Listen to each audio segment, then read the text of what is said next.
Hi everyone, it's Sarah, and today I'm going to be talking about whether career change is risky and dealing with some of the fears that can be associated with career change.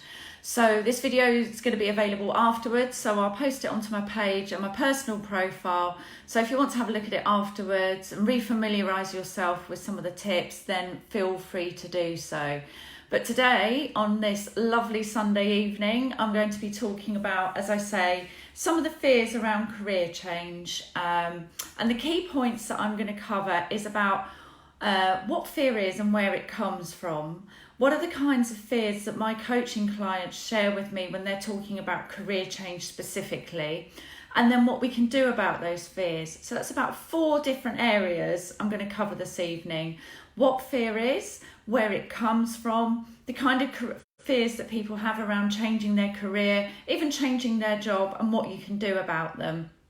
Now, as usual, I do tend to focus on career coaching, executive coaching, team coaching. However, the tools and tips and techniques that I'm going to share with you today, and some of the information I'm going to share with you today, can just as easily be applied to other areas of your life, be that personal changes you want to make to your health or your relationships. So have a listen and see what you think, because I'm sure you'll find you can apply this in other areas of your life.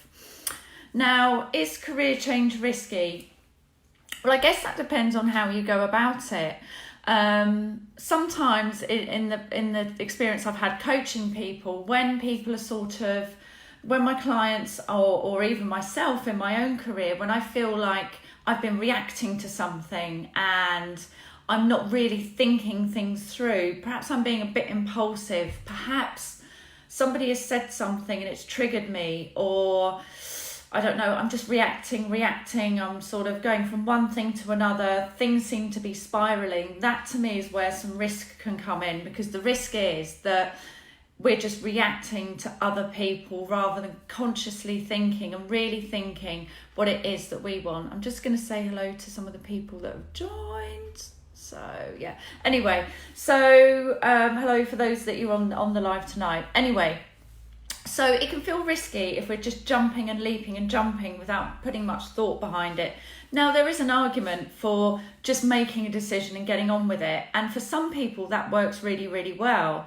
But again, if it's really that kind of, I'm just reacting, I'm just not thinking about it, this person's really upset me, I've jacked my job in, and it's a reaction, it's a really quick, fast reaction, that you might actually, if you were to just slow down and stop for a while, you might think, okay, maybe that wasn't such a good move, then maybe that's where it can be risky. And I'm a big fan of having goals and plans, but breaking them down into steps. So that's where I think career change can be risky, but everybody's different and everyone will approach it in a slightly different way at their own pace. And it also depends on what else is going on in your life and where you fit your career in with the rest of your life. If you've got children, or you've got parents, elderly parents you need to look after, or you've got hobbies and interests that you need to sort of move your career around. So that idea of just reacting, someone's upset me, so I'm leaving, that's it, I'm not taking this anymore, that can sometimes be a bit reactionary. And sometimes when I speak to people, it's like, do you know what, now I've spoken about it, now I've calmed down, now I can see things for what they are, it wasn't necessarily all about the other person, maybe it was me as well. That's where sometimes it can be a little bit risky. But let's go on to the first key point. Now I've sort of introduced the title and about what fear is and where it comes from. So basically, if you are worried or fearful or anxious about changing your career, then don't worry. It is completely natural. And as I mentioned before, that the fears that we have, this can apply to any area of your life, whether it's your relationships, whether it's your health, whether it's moving house, whether it's what school you send your kids to. So we all have fears, and whenever we're trying to change something in our lives, or perhaps even up-level our lives, that's when our fears can really kick in. Now, where do they come from? Well, surprise, surprise, they come from within. They come from us. And there's a part in our brain, and you may well have heard of it talked about before, it's called the amygdala. And I think there's 2 of them, I believe. There's one either side of the brain. And it's a very small part of the brain. It's like an almond, but actually this is part of our, you know, our brain setup, our neurology, how we're constructed as human beings. Now, this thing called the amygdala is designed to keep us safe, and it sort of tunes in to how our bodies react. So if we feel stressed and we're breathing quite quickly, quite shallowly, if that's a word, if our heart rate is increasing, that's all connected. That's all our mind-body connection. And the amygdala is an instinct, and it's normal. So if you can think back to the time where we were all sort of living in primeval times and we had to really literally fight for everyday survival. So for example, if there was a, I don't know, saber-toothed tiger coming towards us, this part of our brain would be attached to our emotions to say, there's something going on here. I need to be reacting to this. I need to move. It's that sort of fight or flight syndrome. So it's a really healthy and normal part of our body, part of our brain. It alerts us to risk, and it really is key towards managing and being responsible for our emotions, our survival instinct, and our memories. So if we've had a situation before, for example, say you've had a job, you changed job and it didn't quite work out, that part of your brain's going to remember that, and it might bring it up again when you're looking at change, your career change again, and it might say, oh, hang on, there's a bit of danger here. So, you know, back in the prehistoric days, when we did literally have to run away from dangerous animals, flee dangerous situations on a day-by-day basis, this is where the amygdala was really primed to help us survive. It was a case of survival. And we still have that part of our brain now. Now, obviously, I don't know about you, I can't remember the last time I saw a saber-toothed tiger. I don't think I've ever seen one. So actually, we've still got that alertness and that reaction going on in our brain, but it reacts to situations that feel risky to us. So it's not going to be a saber-toothed tiger. It might be having, I don't know, a discussion with your boss that you feel uncomfortable about. It might be, if you've been made redundant, the feelings of fear there. Or if you're trying to make a change in your life, then that emotion is going to be stored there in that amygdala. And it really, that part of the brain processes these emotions, these memories, feelings of pleasure, fear, and our motivation. So it's entirely normal, and it is that fight or flight syndrome, where it's primed to help us survive. So any threat, that bit is automatically going to kick in and think, oh my goodness, I need to keep us safe. Now, being safe is one thing back in the prehistoric days, but actually, as I mentioned, of course, if you're crossing the road and a car comes towards you, well, it's going to be pretty useful to know that actually that's dangerous. Step back, you know, that reaction of step back or run across the road and avoid that situation. But actually, that amygdala is still primed, that part of our brain is still primed, so it's perfectly natural to feel this fear in situations that aren't particularly life-threatening.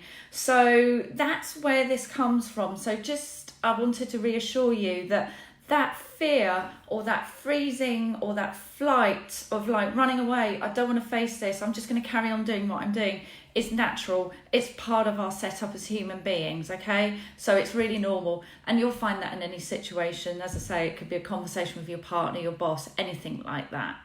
So that's what fear is, that's where it comes from. So I hope that gives you a bit of information that will help you understand why we sometimes get these strong feelings and our heart rate maybe increases and we feel stressed. That's what that's about.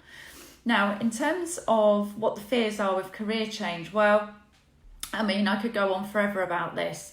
Some of the common ones that my coachees, and I don't know whether you've had particular fears when you've been changing your career or thinking about it, a lot of the fears that come up for my coachees are things like fear of loss of security because you're making a change, fear of what others might think if you want to switch careers or move careers, a fear of finances. That's a big one in terms of, oh, well, will I get the same here? Will I get more money? Will I have the benefits that I need? That fear of finances and money really, really does come up. What else comes up? There can sometimes be a fear of failure, as in, do you know what? I feel safe here because I know I'm good at my job. It's kind of okay. And if I move, oh gosh, I might get found out. I might not be as good. If I make that leap, that promotion, if I get that promotion, there might be that fear of failure there. And sometimes, weirdly enough, there can be a fear of success. You know, sometimes I work with a lot of people who actually want to go self-employed, but there's a real fear of putting themselves out there into the public domain. I was working with somebody last week who wants to set herself up as a marketing consultant, and she said, I just don't feel ready to put myself out there. I don't feel like I'm successful enough to put myself out there on things like social media or to tell people, you know, this is what I'm doing. So there is that kind of fear of failure, fear of success. The other thing that I have come across as well is sometimes people feel worried about letting down their company, letting down their colleagues, particularly sometimes if it's a company you've been with for a while, a company that you've grown up with, or the company's expanded and you've been an integral part of that. Well, the company's probably going to be okay with you or without you, sorry. I'm sure you did a great job where you were, but I'm sure they will survive, as companies do. And change isn't always something to be feared, it's to be embraced actually. Otherwise we get very stale and very stagnant and we sit around and think, oh my goodness, it's 2 years down the line and I'm still stuck in the same job, and I promised myself I would move and I didn't. There's also a fear of not knowing what we want, but actually there are loads and loads of exercises and techniques and tools to really discover what it is you do want. So actually that's something I help a lot of my clients with in terms of, hi Tony, figuring out what they do want. And actually sometimes what we do want, you know, is it just takes time to discover that, explore it, kind of be your own detective in a way. Sometimes we can feel very safe and comfortable, even in our uncomfortable zone. So sometimes we might be staying put and we might be unhappy and we might moan about it a lot. But actually, do you know what? I kind of feel comfortable being uncomfortable. So that fear of maybe having to do something different, work harder, the fear of being the new person or being, you know, the new consultant that's putting themselves out there on social media or whatever it is you're doing, or going to see clients, doing things differently, that fear can hold us back. So those are just some of the fears that my clients talk to me about, but there are many, many, many more. And the problem is that I think what happens with our fears is that what we resist persists, as the quote says. So if we try and resist everything, it's like, you know, sort of pushing against one of those automatic doors. It might push back a bit at us as well. I think that's what I mean anyway, maybe one of those rotating doors. But anyway, these fears can really keep pushing back at us unless, and this is where we're coming into the last section about this, about what we can do about our fears. And I'm a firm believer that life reveals our fears to us.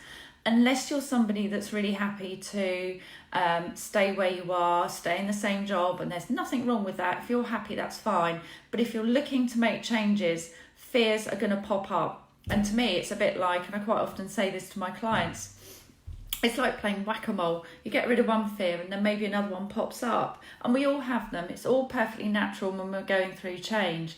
But to me, I think if you step into your fears, and I've coached a lot of people about this, about not running away, but facing your fears head on and going, okay, what is it I'm really afraid of?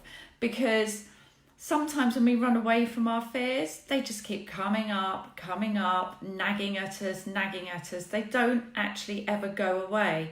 And what happens, we can internalize those fears, and actually that can develop into all sorts of things like stress, illness, all sorts of symptoms that we may have, because we know that actually we're really unhappy and we've been really unhappy for a long time. And I've worked with people to break them out of those fears. You know, people that have been sat in a job for well over 5 years saying, do you know what, I don't think I've ever been happy in my career. And I mean, I'm sure you wouldn't want to look back in 5 years' time and say, well, that 5 years has now become 10 years. So I feel like we need to really step into our fears. And some of the ways that you can tackle these fears is basically get some help, because sometimes I use the phrase that we can't see our own eyebrows. I mean, I certainly can't see mine except from the camera that I'm looking at. But anyway, in real life, I can't see my own eyebrows. And what I mean is I can't see what's in front of me. I can't see what's really obviously in front of me. And that's where working with someone, be that, I don't know, an HR advisor, a careers advisor, a mentor, a coach, somebody like that, that person should be objective and be able to look at your situation neutrally and rationally, and to help you identify where there are some repeat patterns here, where you may be holding yourself back, and how you move forward. Now, I caveat that with sometimes our friends and family, although I'm sure they love us and care about us, can give us advice, and it's just based on their experience of the world. And sometimes it's a good idea kind of to discover your own way forward rather than relying on what other people say, because your partner might say, well, look, you're secure in your job, why don't you just stay there? And inside you might think, yeah, maybe that person's right, but deep down that actually you're really unhappy in your job. So when I say get help from elsewhere, get it from a trusted source with somebody that's qualified. One thing you can do, and again, I'm a big fan, if you've watched my videos, seen my posts, of writing things down. I don't know whether you keep a journal or a notebook. I mean, you can use your iPhone, but I think there's nothing like writing something down on a piece of paper, because what that does, it releases some of those fears that are stored in the back of our brain. It helps to access different parts of our brain that help us move forward. So almost get a piece of paper and write it down. It's really simple. Write down, what am I afraid of? What are my fears? And list them. And then think about in the next column, well, what's the worst that could happen? So you could write down, well, if I go for this kind of job, I might not get that job. Well, is that the worst thing that can happen? Or if my company finds out I'm looking for a new job or career, they might fire me. And just think about, when you write all this down, objectively look at it and think, how realistic is that? How many people do I know who that's happened to? How many times has that fear or a similar fear really come to fruition in my real life? And really go into like, what's the worst that could happen? What the worst that could happen? Because science has shown, I can't remember the exact name of the study, I think it showed that 85% of what we fear in our lives doesn't actually ever happen. It does not come to fruition, and it's actually us building it up from this back part of our brain into something bigger than it is. So write them all down. And if you think about, another tip is, if you don't know what you want, just go ask yourself some simple questions such as, okay, if I look at my career, if I look at my past career, write down the jobs. What did I like? What didn't I like? That will give you some clues. Think about, what do I love doing when the time flies? And think about, well, what skills does that involve? Even if it's a hobby or something that doesn't seem related, it's all related, because we all behave according to our values and what's important to us. We're all wired that way. So if it's a hobby, an interest, a social cause, or just something that you do, whether it's sitting in the park and, you like hearing dogs bark, I mean, maybe that's a clue about something you might like to do. And just write it all down. Don't censor yourself, because when I coach people, very often they'll say, oh, I love doing this, but no, that's just stupid. It's not stupid, it's all important information. So write down some of the things in your past jobs that you've liked and the stuff that you didn't like. And then, if you're feeling really, really overwhelmed, I'm a big fan of like vomiting on a page. And I don't mean literally, don't worry. I mean, really, I'm quite a structured person, so I like to structure things in tables, but I have had times in my life, and I know my coachees have, where they feel really overwhelmed, where I've just said, write it all down. Do not censor yourself, use swear words, just say exactly what you're feeling and get it all down on paper, because this just releases a part of our thinking that's all to do with motivation and progress. And we cannot solve those problems by keeping them whirring around in our heads. All that does is make our problems bigger and bigger and bigger. So literally just vomit it all down on a page, and then step back, look at it and think, right, okay, what is this telling me? What do I need to change? If there's fears in there, how realistic are some of those fears? And if that was a best friend, if a best friend wrote that to you in a letter and said, this is how I'm feeling, what advice would you give to that best friend? Because sometimes, we've all done it, haven't we? And I'm sure, I mean, I've coached countless people, from senior executives and CEOs to all sorts of people, across life, who that internal chatter is really damaging, and you wouldn't speak to anyone like that, but we do it to ourselves, don't we? We just say, oh, we can't do that, I'm too old, I'm too young, can't do that. What are you talking about? You're being stupid. So just get it all down on paper and have a look at it and think, if this was a best friend, what would I be advising them? If I had a best friend that I cared about, what would I be saying to them? And I'm sure if they were writing and saying, I'm miserable at work, I hate what I've been doing, you'd be saying, do you know what? You need to get some help on this, or you need to figure out what your next step is. That's what I'd be saying to my best friend. I think whatever you do, keep making progress, because I talked about fear earlier and where it comes from the back of the brain, how it's come from the prehistoric days where we were trying to fend off saber-toothed tigers, but that part of our brain still exists. When we're crossing the road, it alerts us to the fact that may be danger. Fear doesn't like movement. So even if it's one step at a time, break things down into baby steps. If you've got a goal, put a timeline on it. I want to have a new job by this date, and then break it down month by month, week by week, day by day, into baby steps that feel realistic to you. Actually, I don't want to call them baby steps. I want to call them adult steps, because we're all adults here. And I'm hoping you're all motivated to find something that you love to do. So I think really it's about keeping moving, because I don't know if you've ever found this. Sometimes when we're worried about a change, or we're fearful of a change, we sit there and we might binge on a box set, drink a wine, do something else, and we just put it off, and we procrastinate. And all it does is start to feel a little bit more uncomfortable week by week, as our conscience tells us, you're not doing anything about this, see, I told you, blah, blah, blah, blah, blah. And that voice is going on in our head. So basically, just take baby steps. So that's what I'll just recap what I've covered this evening. I covered 4 key areas. I've covered what fear is about, what the fears are we have with career change and where they come from. So it comes from the back of the brain, back from the prehistoric times. That's that part of the brain that stores emotions and reactions and feelings, and it wants to keep us safe. So it recognizes when we want to change, we want to take flight and do something different. So it's using the same mechanisms as it does to keep us safe when we're crossing the road or doing something. It uses the same mechanisms in all changes in our lives, so it's perfectly natural. It's part of our brain. We just need to learn how to manage it. Okay, some of the fears, I've talked about what some of the fears are. I won't go into all of them now, but sometimes it's fear of money, fear of success, fear of failure. And then I've also covered what we can do about those fears. I've given you a few tips around getting some help, writing them down, as in what that fear is, what's the worst that could happen, and perhaps write your first step towards getting rid of that fear. And then also talked about just basically vomiting on the page and letting loose and seeing what comes out for you. So those are the 4 key areas that I've covered today. Does career change feel risky? As I started off with this video, at the beginning of this video, it can do if it's just like, right, that's it, I'm off, and it's just a reaction. That is that part of the brain again, actually. That's that flight mode.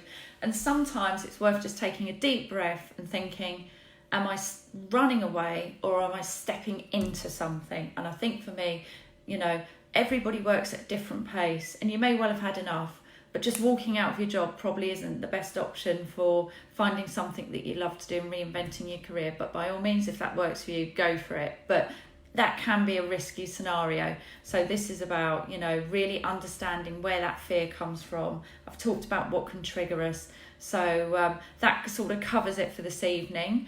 I'm hosting another Facebook Live next week.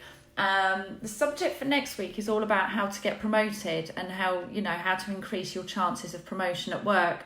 Because sometimes, I don't know about you, but I've quite often had that feeling of, why does this person keep getting promoted and I don't?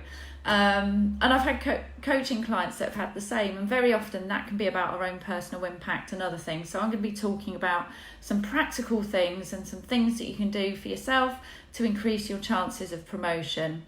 Don't forget, I've got a private, it's a closed Facebook group. It's a private Facebook group. It's called Catapult Your Career. So get in touch or have a look at the top of my Sarah J Coaching Facebook page, and you'll see a link there where you can click on and apply to join that group. There's exclusive content there that I don't post anywhere else on my page or in my videos. So feel free to join that and get targeted, specific advice on your career. And I also issue a weekly e-blast. It's a very short email, 2 or 3 minutes long, and it just covers a key theme about, sometimes it's about life, but sometimes, quite often, it's about career and mindset, and making sure your mindset is ready for any changes you want to make in your life. So that's literally about a 2-minute read. I send it out typically every Friday afternoon. So when you're about to log off from work or finish your week, it just takes a couple of minutes to read. If you want to get a copy of that, if you want to be added to the list, then feel free to drop me a line. But anyway, thanks for joining. I hope you've enjoyed that tonight's Facebook on Does Career Change Feel Risky? And that you've come away with some great tools and techniques about how you might start to face those fears and an understanding of where those fears come from. Okay, enjoy the rest of your day. Bye.